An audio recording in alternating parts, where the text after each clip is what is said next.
குருவே சரணம். அனைவருக்கும் வணக்கம். தேவதைகள் இருப்பது உண்மையா அப்படின்னு சொல்லிட்டு பலராலும் பல கேள்விகள் கேட்கப்படுகிறது. தேவதைகள் இருப்பது உண்மைதான். இதுக்கு எப்படி உங்களுக்கு புரிய வைக்கலாம் அப்படின்னா, பொதுவாக ஒரு விஷயத்தை புரிஞ்சுக்கணும். ஆன்மீக சம்பந்தமான பல தகவல்களுக்கு நம்மால் வெறும் வார்த்தைகளால் இல்லை சயின்டிஃபிக் ப்ரூஃப், சயின்டிஃபிக் எக்ஸ்பிளனேஷன் எல்லாத்துக்கும் காட்டிட முடியாது. ஞானத்தின் ரீதியாக கிடைக்கக்கூடிய தகவல்களுக்கு சயின்டிஃபிக் எக்ஸ்பிளனேஷன் நம்ம காட்ட முடியலனாலும், உணர்தல் மூலமாக கிடைக்கப்பட்ட அந்த தகவல்களை நாம் புரிந்து கொள்ளும் போது நாம் நிச்சயமாக ஆன்மீக வாழ்க்கையிலும் சரி, சராசரி வாழ்க்கையிலும் சரி, நினைத்து பார்க்க முடியாத உயரத்தை அடைய முடியும். அந்த வகையில் தேவதைகள் என்பது யார் அப்படின்னா, இப்போ பிரதமர் அப்படின்னு ஒருத்தர் இருக்கிறாருன்னா, அவரு கீழே பிரதமரோட செக்ரட்டரி, மத்திய அமைச்சர்கள், ஃபினான்ஷியல் மினிஸ்டர், உள்துறை அமைச்சர், அதுபோக பார்த்தீங்கன்னா டிரான்ஸ்போர்ட் மினிஸ்டர், இந்த மாதிரி ஏகப்பட்ட நபர்கள் இருப்பது போல. அப்புறம் கீழே அடுத்தடுத்த லெவல் வந்தீங்கன்னா சிஎம் வருவாங்க, சிஎம் கீழே எம்எல்ஏஸ் வருவாங்க, மற்ற அமைச்சர்கள் வருவாங்க, அதுக்கப்புறம் பார்த்தீங்கன்னா கவுன்சிலர்கள் வரைக்கும் வர்றாங்க, அப்புறம் மாவட்ட செயலாளர்கள் வரைக்கும் வராங்க. அதுபோல் இப்போது சுப்ரீம் பவர் இப்போ இங்கே இந்தியாவில் யாருக்குன்னா பிரதமர் அவர்களுக்கு உண்டு.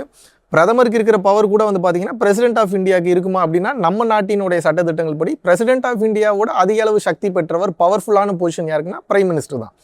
அப்போது கவர்னருக்கு ஒரு பவர், இப்போ பிரசிடென்ட்டுக்கு ஒரு பவர், இப்போ எம்எல்ஏக்கு ஒரு பவர், மினிஸ்டருக்கு ஒரு பவர், இந்த மாதிரி ஒவ்வொருத்தருக்கும் ஒவ்வொரு பவர் இருக்கு இல்லையா? அதுபோல் பேராற்றலாகிய அந்த பேரொளிக்கு நினைத்து பார்க்க முடியாத அது ஒரு ஆற்றல். ஆனால் அந்த பேரொளி இறங்கி எல்லா வேலையும் செய்ய முடியாது. அது அதனுடைய தத்துவத்திலிருந்து கீழே இறங்கிவிடும். அந்த காரணத்தினால் என்ன செய்வாங்க அப்படின்னா, அந்த பேரொளியானது இந்த பிரபஞ்ச இயக்கத்திற்காக தனது ஆற்றலை வேறு வேறு இடங்களில் வேறு வேறு நபர்களுக்கு வேறு வேறு ஆற்றல் நிலைகளில் கொடுத்திருக்கிறது. அதுதான் தேவதைகள்.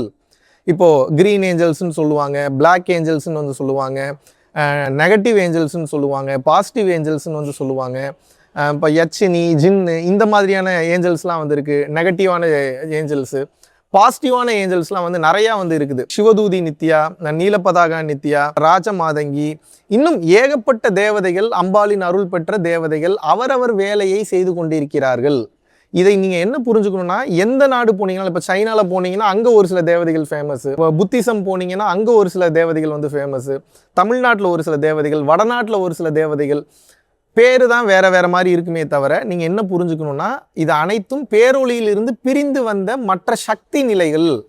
இப்போ வைகை டேமில் நீரோட டென்சிட்டி ஒரு மாதிரி இருக்கும். வைகை டேம்லேருந்து தண்ணி வர வர வர வர அது ட்ராவல் பண்ணி போகிற இடத்துக்கு தகுந்தாற் போல் நீங்கள் தண்ணி எடுத்து டெஸ்ட் பண்ணிங்கன்னா அந்த வாட்டரோட கண்டென்ட், அந்த பேஸ், அந்த டென்சிட்டி மாறும். நீங்கள் என்ன புரிஞ்சுக்கணுன்னா, பேரொளியிலிருந்து பிரிந்து வந்த அந்த சக்தி, இப்போ திருமூலர், வள்ளல் பெருமான்லாம் சிவம்னு சொல்கிறாங்க, மற்ற மதத்தில் அதை வேறு நேம் சொல்கிறாங்க, இஸ்லாமில் அல்லான்றாங்க, இவங்க கிறிஸ்டியானிட்டியில் கர்த்தர்ன்றாங்க, புத்திசமில் புத்தர்ன்றாங்க, பேர் என்னவா வேணா இருக்கட்டும். ஆனால் அந்த பேரொளியிலிருந்து பிரிந்து வந்த பல ஒளி நிலைகள் எப்படி தண்ணி இடத்துக்கு தகுந்தாற் போல மாறுதோ, அதுபோல் அந்த கால சூழ்நிலை, அங்கே இருக்கக்கூடிய பூமத்திய ரேகை, அதனுடைய ஜிஎம்டி டைம் படி அங்கே இருக்கக்கூடிய மண் வளம், மழை வளம், அங்கே இருக்கக்கூடிய மக்களினுடைய நம்பிக்கைக்கு தகுந்தாற் போல அங்கே இருக்கக்கூடிய மக்களை வழிநடத்தி இறைவனின் திருப்பாதங்களை கொண்டு போய் சேர்ப்பதற்காக பல சக்தி நிலைகள் வேலை செய்து கொண்டிருக்கிறது. அதற்கு பேர் தான் தேவதைகள். இதில் நல்ல தேவதைகளும் இருக்குது, கெட்ட தேவதைகளும் இருக்குது. உச்சகட்ட ஞானத்தில் பார்த்தீங்கன்னா கெட்டதுன்னு ஒன்று கிடையாது, எல்லாமே நல்லது தான். பட் அடிப்படை அறிவில் நம்ம பார்க்கும்போது பாசிட்டிவான எஃபெக்டை கொடுக்கறதுக்கு ஒரு சில தேவதைகள் இருக்குது, நெகட்டிவான எஃபெக்டை கொடுக்கறதுக்கு ஒரு சில தேவதைகள் என்பது இருக்கிறது. இப்போது எக்ஸாம்பிளுக்கு இப்போ குலதெய்வம்னு ஒன்று இருக்குன்னு வச்சுங்க, அது ஒரு தேவதை தான். ஒரு பெண் தெய்வம் இருக்குன்னா அந்த வம்சத்தில், அந்த கம்யூனிட்டியில், அந்த ஜாதியில் ஒரு சில தன்மையில் இருந்திருக்கலாம், இல்லை இப்போ பிளஸ்ஸிங்கில் வந்திருக்கலாம், இல்லாட்டினா அவர்களுடைய வாழ்வியல் முறையாக இருக்கலாம், இல்லாட்டினா முன்னோர்களோட ஆசீர்வாதமாக இருக்கலாம், யோக பயிற்சி பண்ணியிருக்கலாம், கருணையில் இருந்திருக்கலாம். அப்படிப்பட்ட ஏதோ ஒரு உடல் உயிரானது அது ஒரு குறிப்பிட்ட காலகட்டத்துக்கு அப்புறம் இறந்துரும். இல்லாட்டினா பார்த்தீங்கன்னா இறைநிலை அடைஞ்சிருக்கலாம், இல்லை பரிபூரணம் அடைஞ்சிருக்கலாம், முக்தி அடைஞ்சிருக்கலாம். அப்போ அந்த ஆன்மாவானது தெய்வீக அருளின் காரணமாக, தெய்வங்களுடைய அடிப்படை அருளின் காரணமாக என்ன ஆகிடும் அப்படின்னு கேட்டிங்கன்னா, ஒரு காலகட்டத்திற்கு மேல் சக்தி பெற்ற ஆன்மாவாக மாறி நல்ல செயல்களை செய்வதற்காக அங்கே வலம் கொண்டிருக்கும். ஸோ கெட்ட எண்ணங்களில் இருக்கிறவங்க ஆவியாக கெட்ட ஆவிகளாகவும், நல்ல எண்ணங்களில் இருக்கிறவங்க இறைவனின் பரிபூர்ண அருளை பெற்று குலதெய்வமாகவும் அந்த குலத்தை காக்கின்ற ஆற்றலை பெற்றும் பயணம் செய்ய ஆரம்பித்து விடுகிறார்கள். இதுதான் கான்செப்ட், நீங்கள் புரிஞ்சுக்கணும். அப்போ நல்ல எண்ணங்களில் பயணம் பண்ணக்கூடிய ஆன்மாவானது நல்ல நிலைக்கும், கெட்ட எண்ணங்களில் பயணம் பண்ணக்கூடிய ஆன்மாவானது நெகட்டிவான சைட்லையும் போய் இந்த பூமியில் உலாவி கொண்டிருக்கின்றன. அந்த வகையில் பார்க்கும்போது தேவதைகளில் பல கேட்டகிரி இருக்குது. லோ லெவல் கேட்டகிரி இருக்குது, மிடில் லெவல் கேட்டகிரி இருக்குது, ஹையர் லெவல் கேட்டகிரி இருக்குது, சுப்ரீம் லெவல் கேட்டகிரி இருக்குது. சுப்ரீம் லெவல் கேட்டகிரியில் இருக்கக்கூடிய தேவதைகள்லாம் வந்து பார்த்தீங்கன்னா நினைத்து பார்க்க முடியாத சக்தி பெற்ற ஆன்மாக்கள், நினைத்து பார்க்க முடியாத ஆற்றல் பெற்ற ஆன்மாக்கள். நினைத்த நேரத்தில் நினைத்த இடத்துல நினைத்த விஷயத்த உடனே ஒரு செகண்ட்ல மேனிஃபெஸ்ட் பண்ணி கொடுக்கக்கூடிய ஆற்றல் அந்த மாதிரியான தேவதைகளுக்கு உண்டு. அது பெரும் சக்தி வாய்ந்த தேவதைகள். ஒரு சில தேவதைகளால் ஒரு சில இடங்களை கடந்து வந்து போக முடியாது. இப்போ உங்களுக்கு புரிகிற மாதிரி சொல்கிறேன். இந்த கருப்பு படம் பார்த்துருந்தீங்கன்னா தெரியும். அது மேபி படத்துக்காக சினிமேட்டிக்காக வச்சுருந்தாலும் கருப்பு படத்தில் வரக்கூடிய அந்த கருப்பு சாமி வந்து பார்த்தீங்கன்னா அவங்களோட அந்த ஏரியாவை தாண்டி போயாச்சுன்னா அந்த கருப்பு சாமிக்கு பவர் கிடையாது. ஏன்னா அந்த எல்லைக்குள்ளே மட்டும்தான் அந்த எல்லை சாமி, அதுக்கு மட்டும்தான் அது பவர்.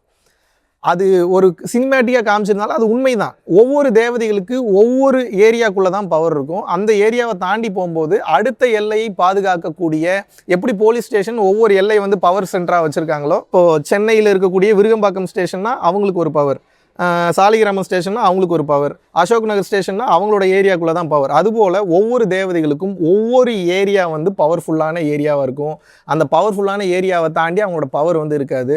அப்போ உலகெங்கிலும் இருக்கக்கூடிய இந்த பல தேவதைகள் அந்தந்த ஊரினுடைய நிலைகளுக்கு தகுந்தாற் போல, அவர்களுடைய எல்லைகளுக்கு தகுந்தாற் போல அங்கே வாழக்கூடிய மனிதர்களுக்கு அருள் செய்வதற்காக, இறைவனை உணர்வதற்காக இறைவன் அருள் செய்திருக்கிறார். இதை நாம் புரிந்து கொள்ள வேண்டும். இப்போ இதில் அடிப்படை புரிதல் என்னன்னா, தேவதைகள் என்பது உள்ளன, மனிதர்களாக வாழ்ந்து தேவதை நிலை அடைந்தவர்கள் இருக்கிறார்கள். இது மட்டும் இல்லாமல் போன ஜென்மங்களில் வாழ்ந்த முன்னோர்களும் தேவதை நிலையை வந்து அடைந்திருக்கிறார்கள். மனிதர்களாகவே பிறக்காதவர்களும் நேரடியாக இறைவனின் வந்து திருப்பார்வையில் ஆற்றல் பெற்று, அம்பாளினுடைய திருப்பார்வையில் ஆற்றல் பெற்று இங்கே பல தேவதைகளாக வலம் வந்து கொண்டிருக்கிறார்கள். மனிதர்களுக்கு இன்ட்யூஷனாக வந்து சொல்லி கொடுப்பாங்க, இல்லை வேற ஒரு உடலை பயன்படுத்தி டக்குன்னு முன்னாடி போகிறவங்க ஏதோ ஒரு தகவல் வந்து சொல்லிட்டு போவாங்க.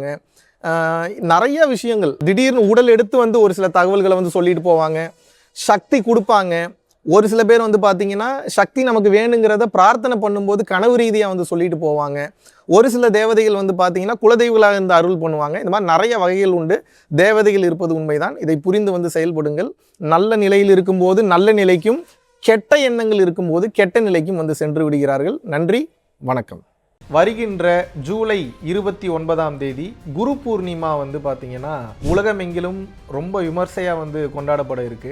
நார்மல் டைமில் நம்ம பண்ணுற அந்த சக்தியை விட பௌர்ணமி டைமில் 1000 மடங்கு அதிகப்படியான ரிட்டர்ன்ஸ் நமக்கு கிடைக்கும். பல குருமார்களுடைய மொத்த ஆற்றலும் மொத்தமாக வேலை செய்யக்கூடிய நாள் என்னன்னு வந்து பார்த்தீங்கன்னா குரு பூர்ணிமா, அதாவது குரு பௌர்ணமி. தாராளமாக ஆன்லைனில் வந்து நீங்கள் வந்து கலந்து கொள்ளலாம். ஸோ விருப்பப்படக்கூடிய நபர்கள் www.paramporulfoundation.in அப்படின்ற வெப்சைட் வந்து போனீங்கன்னா அதில் குரு பூர்ணிமா கிளாஸுக்கு உண்டான லிங்க் இருக்கும். அதில் போய் உங்களது பேரை வந்து நீங்கள் வந்து ரெஜிஸ்டர் பண்ணிக்கலாம். அதை தொடர்ந்து ஆகஸ்ட் மாதம் 23ஆம் தேதியிலிருந்து 29ஆம் தேதி வரைக்கும் 7 நாட்கள் வந்து பார்த்தீங்கன்னா பூட்டானில் வந்து ஒரு அற்புதமான ஒரு ஸ்பிரிச்சுவல் யாத்திரையை வந்து மேற்கொள்ள இருக்கிறோம். டெக்னாலஜிக்கு முக்கியத்துவம் கொடுக்காம மக்களினுடைய வாழ்க்கைக்கும் பிறவியில்லா பெருவாழ்விற்கும் முக்கியத்துவம் கொடுத்து போகக்கூடிய மிகவும் வளமான அற்புதமான சக்தி மிக்க ஒரு நாடு. இந்திய குடிமகன்களுக்கு பாஸ்போர்ட் என்பது அவசியம் கிடையாது. ஓட்டர் ஐடி இருந்தால் மட்டும் போதும். கீழே உள்ள கான்டாக்ட் நம்பர் கான்டாக்ட் பண்ணியும் www.paramporulfoundation.in அப்படின்ற வெப்சைட்டில் போயும் உங்களது பெயரை வந்து முன்பதிவு செய்து கொள்ளலாம். பரம்பொருள் அறக்கட்டளை நடத்துகின்ற தினசரி அன்னதானம் மற்றும் இதர நற்காரியங்களுக்கு நீங்கள் உங்களது பங்களிப்பை தாராளமாக செலுத்தலாம். இதனால் என்னென்ன பலன்கள் கிடைக்கும் என்றால், தரித்திர தோஷம் விலகுகின்றது, அன்னக்குறைவு தோஷம், பித்ரு தோஷம், கர்ம தோஷம், பாவதோஷம் மற்றும் கிரகங்களினால் ஏற்படக்கூடிய தோஷங்களின் தீவிரமும் குறைகின்றது. மனக்குழப்பம் மற்றும் எதிர்மறை எண்ணங்கள் விலகுகின்றது. குடும்ப கலகங்கள், தொழில் தடைகள், பணத்தடை, கல்வித்தடை, திருமணத்தடை, சந்தானத்தடை, நோய் தொடர்பான கர்மபாரம் முற்றிலும் வந்து தீருகின்றது. ஆகையினால் இந்த பரம்பொருள் அறக்கட்டளை நடத்துகின்ற எல்லா விதமான நற்காரியங்களிலும் உங்களது பங்களிப்பை வந்து செலுத்துவதற்கு கீழே கொடுக்கப்பட்டுள்ள வங்கி கணக்கிற்கு தாராளமாக நீங்கள் வந்து பணம் அனுப்பலாம். நன்றி, வணக்கம்.